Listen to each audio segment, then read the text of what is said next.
C'était Lili, on boy, il fallait, on dirait, fallait, me manque la poto. On dirait, fallait, me tafongola nga TikTok au compte, n'a pas warion, le bel nga ba warion. J'ai écouté Fali parce que j'avais envie d'écouter Fali. Aujourd'hui, j'ai envie d'écouter qui je veux, j'écoute tout le monde.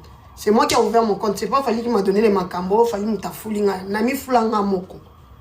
Nga na le roi bino te ba lokota bino ba to fula bino, nami fulanga moko. Na yaka na TikTok, je me suis foula tout seul.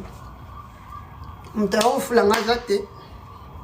Non, là, les musiciens non collé, bon, on a signé, banana, n'engelanga. Donc, Tobolo m'a fallu par là, je suis désolé, c'est un Congolais, c'est mon frère. Ce sont les gens qui n'ont pas ça, qui m'a tapé dans le corps. Et dit, comme faire aussi les Congolais, je prends les photos avec qui je veux.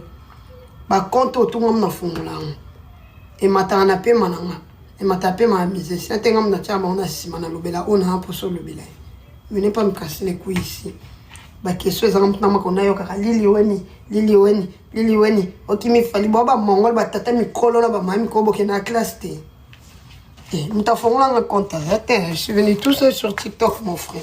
Nae bananga moko. Oh, akena. Tango tolobaka na binoki, moto suka yebi kosala mosala, atabu combattre ndengi nini. Ako finir toujours ko convaincre bato. Yango alwaka tabu tweet lali ndenge nini tongo etanaka.